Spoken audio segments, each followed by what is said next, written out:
Memory lane. Let's take you back down memory lane, man. I mean, well, I was real arrogant. Yeah? You know what I come mean? across that way, I was real, I mean, because I'm 43 now. When I was 23, I was very arrogant and on an MC level. Like, you know what I mean? It's dudes.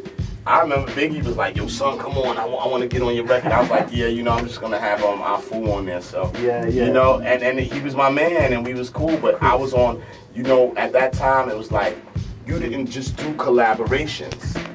That was with the crew. Right. That was with the crew, people you knew. Standard.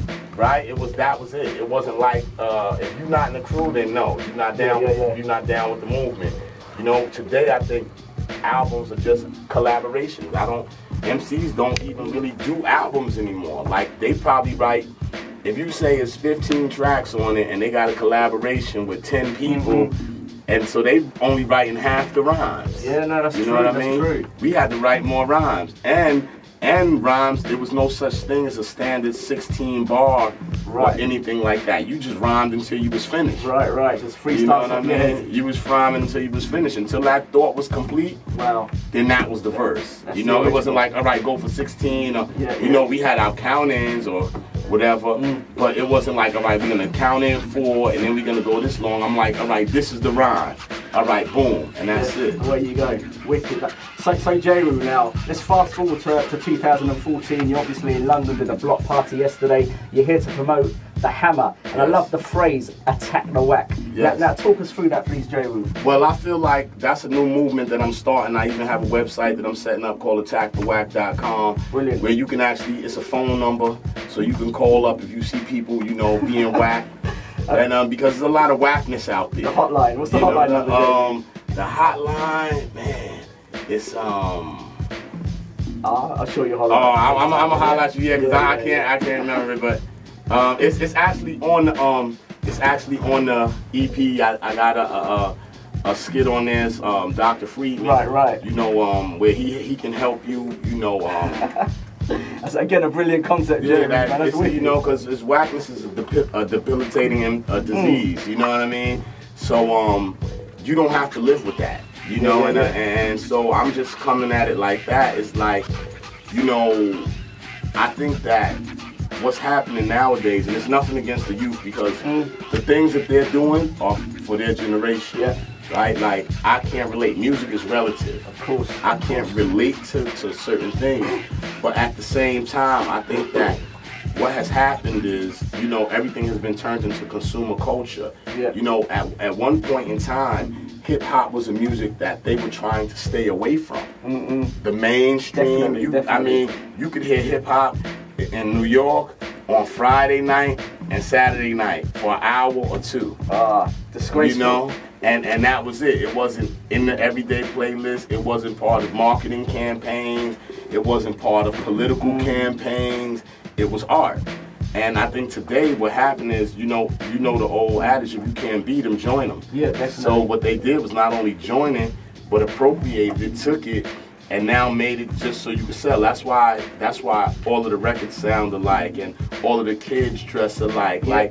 You see kids standing online. If the new Jordans come out, whatever number, you're gonna see a line around the corner at the stores, people fighting to spend their money. That's right. That's right. Because, and that's what happened, is they had to make everybody the same, and that's a very smart thing from a marketing standpoint of view, because if it's a whole bunch of different markets, then you have to put dollars into all those different markets in order to draw those people in. But if everybody's the same, you just have to market to one group. And then if the pants is for men and women, you know what I mean? You don't have to. So that's what that is. And I think it's the same thing that they did with the black movies back in the 70s that we call blaxploitation, right? It really started out with Melvin Van Peebles, who made a movie, Sweet Sweetbacks. I don't know if I can say the whole name of the song, the title, whatever, but be careful. What happened is the movie was about a guy who grew up in a negative environment, in a type of whorehouse, sex place, and it was all of these other political messages and messages about police brutality and fighting the system and all of that. And you know, he made this movie secretly, right? He pretended that he was making a porno. he got funding from different people. He would shoot fake porn clips to show them, and then was shooting his own movie on the side. And he made like crazy money doing this movie.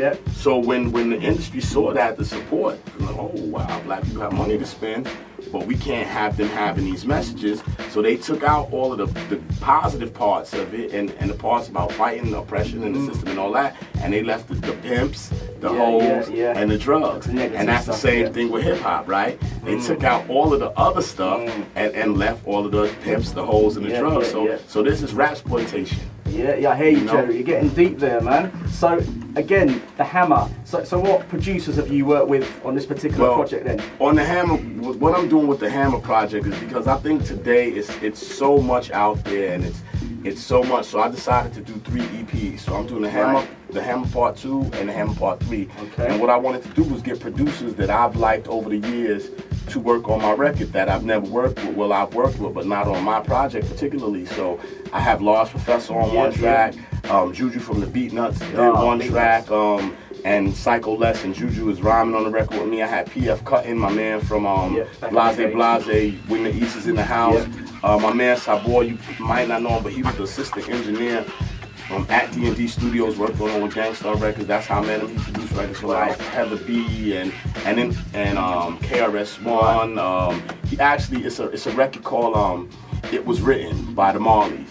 He produced that track. That's going deep. That's going back. So and then I also have a new producer that people might not know, but he's an OG. Where he's from, a man from Poland, my man OSTR, because I think that Eastern Europe right now is really holding on to hip hop. And the reason that this is happening, and I was talking to Jonesy about this the other day, is because, see, the real culture of hip hop is struggle, right? And those dudes understand struggle, and struggle recognizes struggle, so they still make the music in that way. As far as that hardcore, this is what's going on, we trying to keep our dignity and do what we want to do. So I'm really into like that scene. I'll tell you what, Jerry, we've got a break for about 2 minutes.